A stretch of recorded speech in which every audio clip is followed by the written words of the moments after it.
الرحیم۔ حضرت عمار بن یاسر رضی اللہ عنہ سے مروی ہے، پیغمبر علیہ السلام نے فرمایا ثلاثۃ لا يدخلون الجنۃ ابدا، تین لوگ ہیں جو کبھی بھی جنت میں نہیں جائیں گے۔ پہلا شخص ہے الدیوس۔ صحابہ نے پوچھا دیوس کون؟ تو فرمایا الذی لا یبالی بمن دخل علی اہلہ، جس کے گھر میں بہن ہے، بیٹی ہے، بیوی ہے، بہو ہے، ماں ہے، اور وہ گھر میں آنے جانے والوں کی پرواہ نہ کرے۔ گھر کی عورتیں گھر سے باہر جائیں تو کیوں اور کیسے اس کی فکر نہ کرے۔ دوسری حدیث کے اس کو اور آسان کر دیا، الذی تقر السوء فی اہلی، جو گھر کے اندر بے حیائی کو، بے غیرتی کو، بے پردگی کو نظر انداز کرے۔ غیرت کی دو قسمیں ہیں، ایک تو غیرت خاندانی ہے جس سے خون خرابہ کی نوبت آتی ہے، وہ نہیں، اور ایک غیرت اسلامی غیرت ہے جو رب نے ہر انسان کے اندر، خاص کر مسلمان کے اندر فطری طور رکھی ہے، جس غیرت کے بارے میں پیغمبر نے فرمایا، حضرت زید بن اسلم سے مروی ہے، ان الغیرۃ من الایمان، کہ غیرت ایمان ہے، والمذاء من النفاق، اور بے غیرتی، دیوسی، یہ منافقت ہے۔ مگر آج کے دور میں ہمارے سماج میں جو شخص اسلامی غیرت اور حمیت کے پیش نظر کبھی امت کی بچیوں سے، بہن سے، بیٹی سے پردے کی اختلاط و مرد و زن کی بات کریں،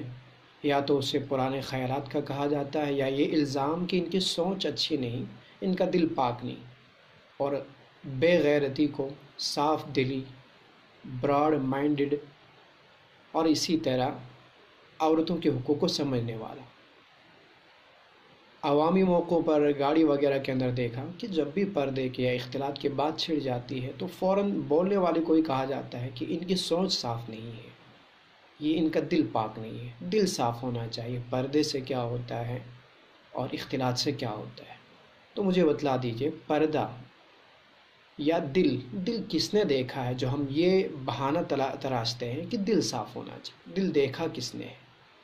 تو کیا حضرت عائشہ سے زیادہ ہماری عورتوں کے دل صاف ہے؟ کیا پیغمبر علیہ السلام سے زیادہ کسی بھائی کا، شوہر کا، بیٹے کا دل پاک ہو سکتا ہے؟ کیا حضرت عبداللہ ابن ام مکتوم سے زیادہ غیر محرموں کے دل صاف ہے؟ حضرت عائشہ رضی اللہ تعالیٰ عنہ اور ایک اور صحابیہ ان کے ساتھ جو پیغمبر علیہ السلام کے پاس بیٹھے ہیں، غالباً حضرت ام سلمہ، اس درمیان میں حضرت عبداللہ ابن ام مکتوم جو نابینا صحابی جو دیکھ نہیں سکتے ہیں، وہ آئے تو آپ علیہ السلام نے ان دونوں کو پردے کے پیچھے جانے کے لیے کہہ دیا۔ انہوں نے کہا بھی کہ اندھے، تو آپ نے کہا تم دونوں تو اندھیاں نہیں ہو، تو کیا کہہ دیں علیہ باللہ کہ پیغمبر کی سوچ صاف نہیں؟ تو ان لوگوں سے زیادہ تو ہماری سوچ صاف نہیں ہو سکتی، ہمارا دل صاف نہیں ہو سکتا اگر یہ پردے کی بات کر رہے ہیں، اگر اسلام پردے کا تقاضا کر رہا ہے۔ بلکہ آپ قرآن کریم میں دیکھیں، رب نے عموماً جو احکام مرد اور عورتوں دونوں کے لیے ہیں، وہاں صرف مرد کا تذکرہ کیا، اسی کے ضمن میں عورت کو لایا، لیکن عورت پردے کی باری میں عورت کو مستقلاً علیحدہ طور پہ مخاطب کیا، وَقُلْ لِلْمُؤْمِنَاتِ يَغْضُضْنَ مِنْ أَبْصَارِهِنَّ۔ تو صاف دلی ایک بہانہ ہے منافقت کا،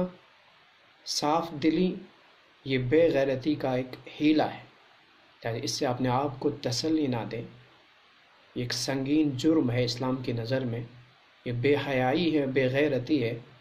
اذا فات الحیا فافعل ما شئت، اور جب بے حیائی آئے تو پھر انسان سے کچھ بھی کر گزرنا مشکل نہیں ہوتا۔ وہیں چند سالوں سے دیکھا، خاص کر جو ہمارے اسلامی ممالک ہیں جہاں آزادی، تحریک آزادی کی جد و جہد جاری ہے، خود ہمارے کشمیر کے اندر، اس میں کوئی دو رائے نہیں کہ ہماری تحریک آزادی ایک عظیم عبادت ہے، ایک عظیم مقصد ہے، اور جو عبادت جتنی عظیم ہوتی ہے اس کے اندر شریعت کی پاسداری بھی اتنی لازمی ہوتی ہے۔ اور چند سالوں سے ہماری بچیاں جو احتجاجی ریلیاں نکالتی ہیں، یا چاہے تنہا یا مردوں کے شانہ بشانہ، تو آیا ان کا وہ ریلیاں، احتجاجی ریلیوں میں عورتوں کا، بالغ عورتوں کا غیروں کے سامنے آنا درست ہے؟ میں اگر کہہ دوں تو عجیب چیز ہے، غیر تو ہم پر دہشت گردی کا الزام لگاتے ہیں اور اپنے ہمیں تحریک مخالف ہونے کا الزام لگاتے ہیں اگر ہم کسی عمل کو کہہ دیں کہ یہ غیر شرعی ہے۔ لیکن بہتر ہوگا کہ ہم لوگ الزام دینے سے پہلے، بولنے والے پر الزام سے پہلے خود بھی غور کریں کہ اگر اتنے سالوں سے ہم قربانیاں دے رہے ہیں،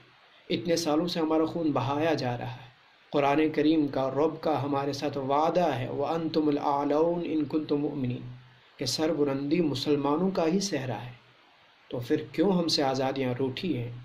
کیوں سربلندیاں ہم سے دور ہیں؟ کہیں ہم اس عظیم عبادت کے اندر غیر شرعی طریقہ تو نہیں اختیار کیے ہیں؟ تو آئیے ہم پیغمبر سے ہی پوچھیں کہ عورتوں کا اس طرح کی محنتوں میں اور اس طرح کے معاملات میں آگے آ جانا درست ہے یا نہیں؟ بخاری کی حدیث ہیں، باب جہاد النساء، حضرت عائشہ فرماتی ہیں استاذنت النبی صلی اللہ علیہ وسلم فی الجہاد، میں نے آپ علیہ وسلم سے جہاد میں جانے کی اجازت چاہی تو فرمایا جہاد کن الحج، عورتوں کا جہاد حج ہے۔ مسلم شریف کے اندر یہی حدیث ہے، راوی حضرت عائشہ ہی ہے، وہاں چند عورتوں نے جانے کی پوچھی تو آپ علیہ وسلم نے فرمایا نعم الجہاد والحج، عورتوں کے لیے تو بہترین جہاد حج ہے۔ ایک اور حدیث کے اندر فرمایا حسن التباعل، کہ گھر کو بہترین انداز میں سنبھالنا یہ عورت کا جہاد ہے۔ حضرت ام عطیہ رضی اللہ عنہ فرماتی ہے، ترمذی کے اندر حدیث موجود ہے کہ غزوت مع رسول اللہ 7 غزوات، میں آپ علیہ السلام کے ساتھ 7 جنگوں میں شریک رہی، لیکن ہر جنگ کے اندر اخلفهم فی رحالہم، میں پیچھے خیموں میں بیٹھا کرتی، جہاں میرا کام کھانا پکانا ہوتا، جہاں میرا کام زخمیوں کو اٹھانا، ان کا علاج کرنا ہوتا، لڑنا میرا کام کبھی نہیں ہوتا۔ اسلام کی تاریخ میں جب دیکھیں گے آپ علیہ وسلم کے دور میں تو عورتوں کا اس طرح کے معاملات میں کہیں شرکت نہیں نظر آتی، سوائے یہ کہ ان کا کام بمشکل اگر حالات ویسے ہوتے تو ان کو لیا جاتا صرف کھانا پکانے کے لیے، پانی وغیرہ کے انتظام کے لیے، ان کو باضابطہ طور لڑنے کے لیے اور جنگ میں شرکت کرنے کی منع تھی۔ تو آج کل جس طرح کی ہماری شرکتیں رہتی ہیں تو مجھے لگتا ہے یہ غیر اسلامی ہے،